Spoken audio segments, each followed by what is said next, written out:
Saludos, televidentes de TVUJAT.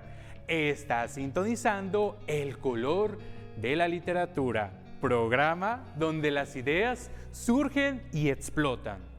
Cuando el poeta se pierde en su laberinto, sus lágrimas terminan en la cúspide de su imaginación, desfilando un inframundo cuerpo de cicatrices, con sufrimientos atados a su mente, y eventos catastróficos comienzan a desnudarse en los colmillos del diablo. Esta tormentosa introspección no deja de hervir sus páginas, pero poco a poco una luz embriaga su oscuridad y el poeta tiene en sus manos una increíble obra maestra que desafía a todas las novelas de su tiempo. Brilla en la mente de los lectores que buscan desafiarse a sí mismo.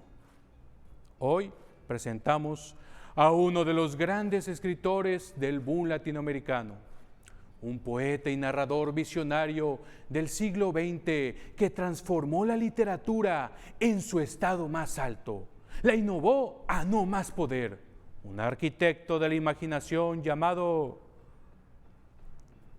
Miguel Ángel Asturias.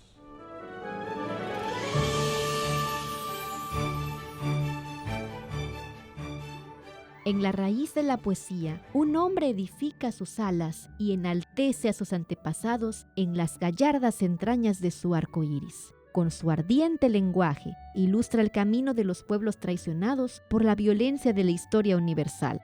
Hoy, en Mini Biografías, presentamos al antropólogo Nobel que enalteció la cultura maya, un poeta, dramaturgo y novelista llamado Miguel Ángel Asturias.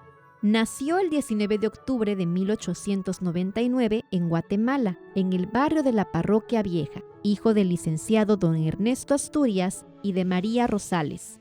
En 1905, su familia se vio obligada a vivir en la ciudad de Salamá a consecuencia de que su padre se opuso a la dictadura de Manuel Estrada Cabrera.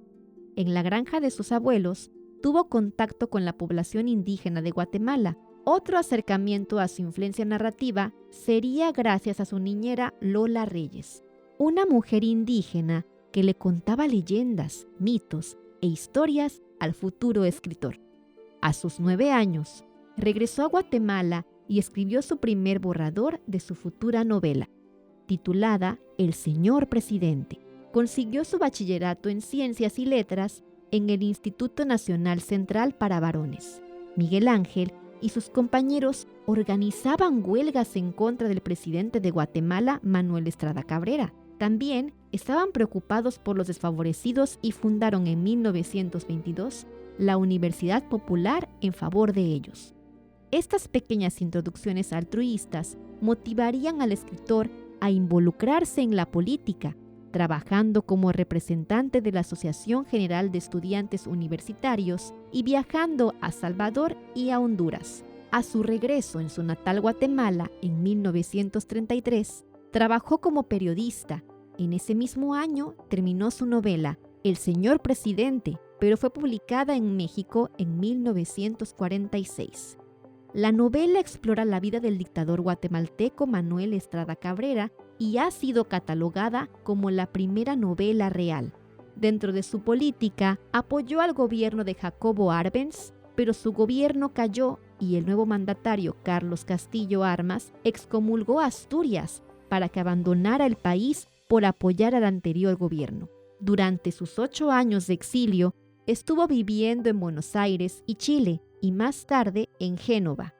Dentro de sus grandes obras se encuentran Leyendas de Guatemala, Hombres de Maíz, El Papá Verde, Weekend en Guatemala, Los Ojos de los Enterrados, Mulatas de Tal y El Espejo de Sal.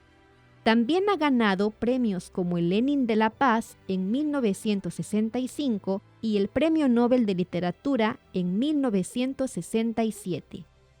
En 1966 llegó al poder el presidente Julio César Méndez Montenegro y rehabilitó a Asturias. devolviendo su ciudadanía guatemalteca y fue nombrado embajador de Francia hasta el año 1970, donde residiría permanentemente en París. Pero todo acabaría un 9 de junio de 1974 a causa del cáncer. Fue enterrado en el cementerio Père-Lachaise de París. Un Prometeo latinoamericano, esculpido a imagen y semejanza del realismo mágico, expuesto a desnudar con su pluma las dictaduras de su tiempo, demostrando que una temprana sencillez puede mover almas quebrantadas por la memoria del fuego. El ganador del premio de literatura nos enseñó que la belleza más íntima se encuentra muy adentro de nuestras raíces. Su vida está enmarcada por los golpes del destino y la disciplina de resistir ante ese infierno ruido que nos pone a reflexionar si vale la pena seguir escribiendo nuestro camino. Toda su obra es un digno ejemplo de revolucionar nuestras palabras en la hoja que amanece esperando su respuesta. Al volver, después de este corte promocional, presentaremos las siguientes cápsulas del día, en donde usted gustará un buen caldazo literario.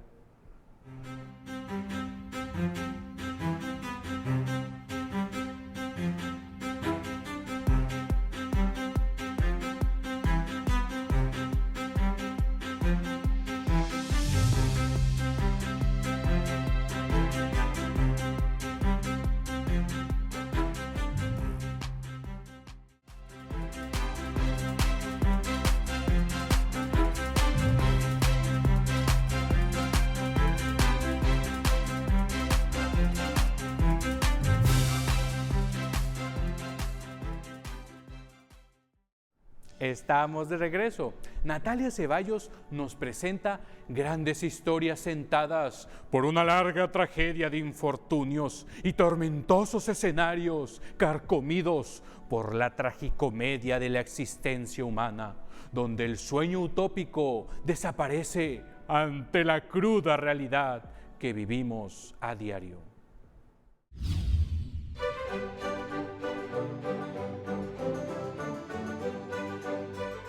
Cine y literatura, artes tan ligadas que siempre comparten un puente en lo que respecta a la escritura del guión. Según Robert McKee, es posible hacer una mala película de un buen guión, pero imposible hacer una buena película de un mal guión. Hoy veremos 5 películas que son rememoradas por tener excelentes guiones y que, por supuesto, tuvieron su génesis en un libro. Yo soy Natalia Ceballos y en la sección de hoy te recomiendo ver 5 grandes películas basadas en libros.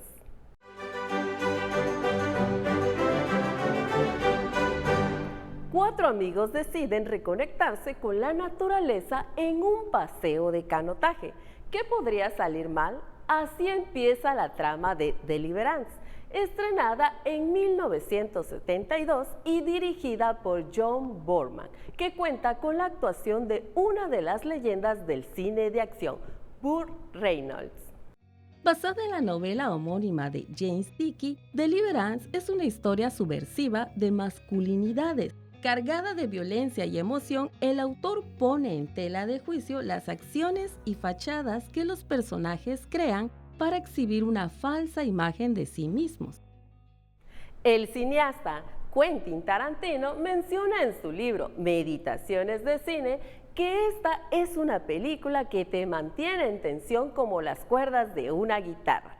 Sobra decir que también es una de las favoritas del director.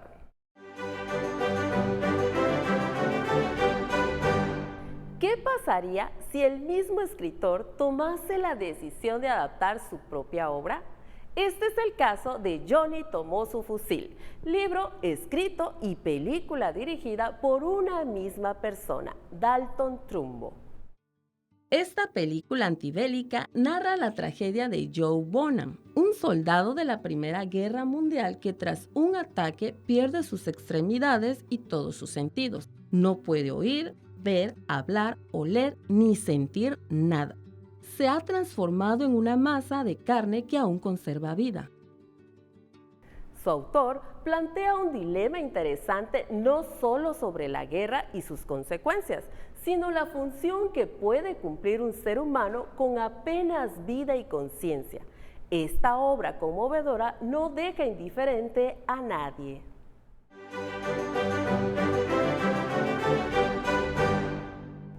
Estados Unidos es descrito como la tierra de las oportunidades y en la ficción una de las ciudades predilectas para representar este paraíso capitalista, Nueva York. Sin embargo, no siempre es presentada como la utopía yanqui, que muchas veces se quiere vender, y la obra Cowboy de Medianoche es una cachetada de realidad. Película estrenada en 1969 y basada en la novela homónima escrita por James Leo Herlihy, el autor hace una ácida crítica a la sociedad norteamericana, a los valores de la sociedad más egoísta, donde los barrios y complejos departamentales se convierten en junglas donde solo el más astuto es capaz de sobrevivir como depredador. Su adaptación al cine contaría con las actuaciones de Jon Voight y un jovencísimo Dustin Hoffman, actores que pasarían a la inmortalidad en esta multipremiada película en los premios Oscars.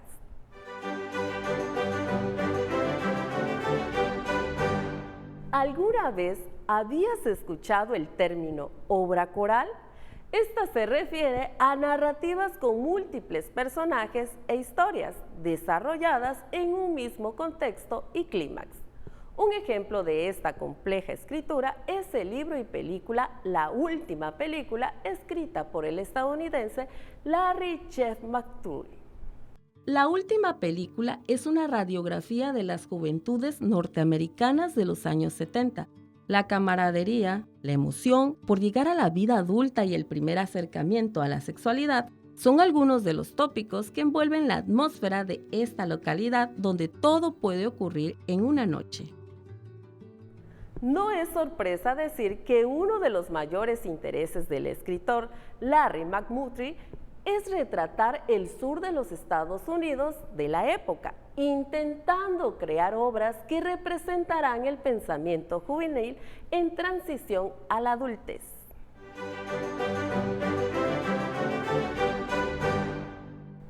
Llegando al puesto 1, no podríamos coronar esta lista con otra que no sea una obra maestra, un clásico del cine y la literatura. American Psycho, novela escrita por Bret Easton Ellis y adaptada al cine por la directora Mary Harron. Patrick Bateman vive sus días como cualquier otro hombre adinerado, viajando en limusinas y visitando caros restaurantes.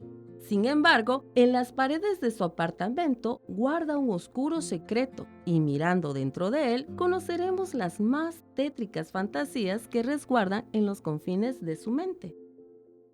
Esta película es una crítica a la cultura yuppie y a la generación de jóvenes universitarios provenientes de grandes urbes que con ayuda del nepotismo consiguen puestos ejecutivos de alto nivel. ¿Estás de acuerdo con nuestra lista? Coméntanos, ¿cuáles de estos libros ya leíste y qué te parecieron? Soy Natalia Ceballos y te recuerdo que este es el mejor momento para comenzar a leer. Estas fueron las 5 grandes películas basadas en libros. Las películas, según Martin Scorsese, tocan nuestros corazones, despiertan nuestra visión y cambian nuestra forma de ver las cosas. Nos llevan a otros lugares, nos abren las puertas y las mentes. Las películas son los recuerdos de nuestra vida. Tenemos que seguir con vida. Regresamos después de este corte promocional. No se despegue y volvemos con más.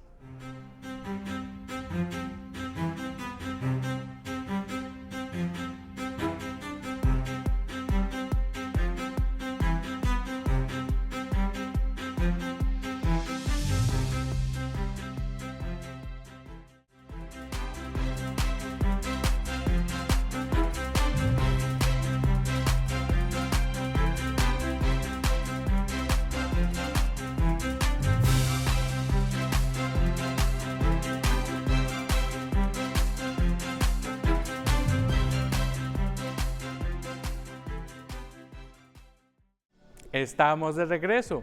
Dalia Velázquez nos contará uno de los mejores libros universales del siglo XX. Un libro que cambió la historia de la humanidad. Su gran legado abre nuestras venas al paraíso del amor, que esculpe y cambia nuestra mente cuando posamos nítidamente el crecimiento de nuestra alma.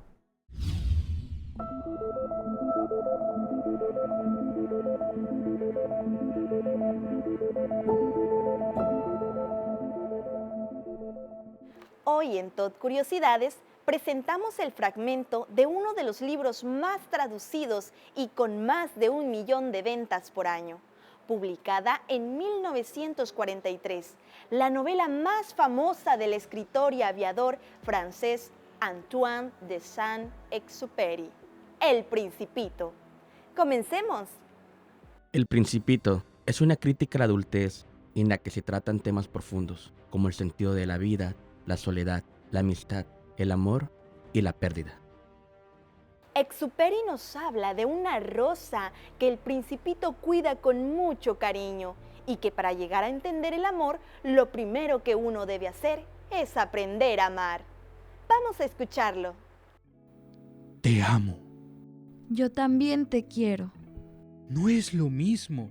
Querer es tomar posesión de algo, de alguien. Querer es hacer nuestro lo que no nos pertenece. Es adueñarnos o desear algo para completarnos, porque en algún punto nos reconoceremos carentes. Querer es esperar, es apegarse a las cosas y a las personas de nuestras necesidades. Oh, ya voy entendiendo, Principito. Significa que cuando no tenemos reciprocidad, cuando el bien querido no nos corresponde, si la otra persona no me da lo que espero, voy a sufrir y me voy a sentir frustrada y decepcionada. Amar es la confianza plena de que pase lo que pase, vas a estar, no porque me debas nada, no con posesión egoísta, sino estar en silenciosa compañía. Amar es saber que no te cambia el tiempo, ni las tempestades, ni mis inviernos. Amar es darte un lugar en mi corazón para que te quedes y saber que en el tuyo hay un lugar para mí. Ya entendí. No lo entiendas, vívelo. Hemos llegado al final de este capítulo. Mi nombre es Dalia Velázquez y nos vemos en otro capítulo más de Tot Curiosidades. Daniela Centella nos recomienda una gran novela ambientada en el siglo XIX. Su autora desvela los procesos internos y externos del romance, dejando un abanico en sus lectores para su más y espléndido deleite espiritual.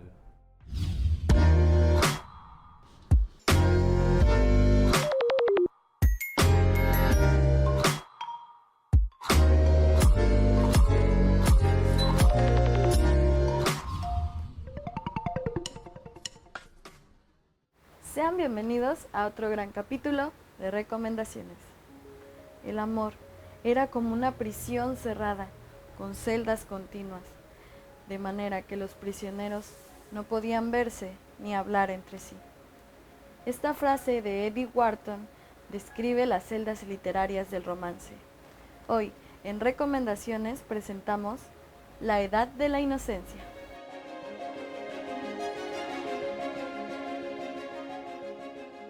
Publicada en 1920 y escrita por Edith Wharton, ganó el reconocido premio Pulitzer un año después. Esta historia, situada en Europa, nos presenta el conflicto entre dos mundos, el de las viejas familias patricias norteamericanas y el de los nuevos ricos. El libro se divide en dos partes. En la continuación veremos el periodo difícil del matrimonio de May y Newland y su relación con Ellen. ¿Qué intentó decir la autora y qué me aportó el libro? Esta novela refleja detalladamente el espíritu de la época, regalándonos una historia clásica en la literatura romántica, mostrando los problemas sociales, temas que aún siguen siendo relevantes actualmente. ¿Por qué y para quién lo recomiendo? Lo recomiendo porque la autora nos despierta el interés por la época en el que fue escrito y nos pone en tensión sobre la relación entre sus personajes. Y cerramos con una frase del libro que dice: las mujeres deben ser libres, tan libres como lo somos nosotros, declaró, descubriendo que estaba demasiado irritado para medir sus terribles consecuencias. Y bueno, mi gente, ha sido un gran honor compartir este pequeño espacio con ustedes. Mi nombre es Daniela Centella y nos vemos hasta la próxima. Amigos, hemos llegado a la última página de nuestro programa. Antes de finalizar, les presentaré el siguiente poema de Víctor Hugo titulado Te deseo. Te deseo que, siendo joven, no madures demasiado deprisa y que, ya madurado, no insistas en rejuvenecer y que, siendo viejo, no te dediques al desespero, porque cada edad tiene su placer y su dolor y es necesario dejar que fluyan entre nosotros. Mi nombre es Juan Villegas. Te mando un fuerte abrazo. Hasta pronto.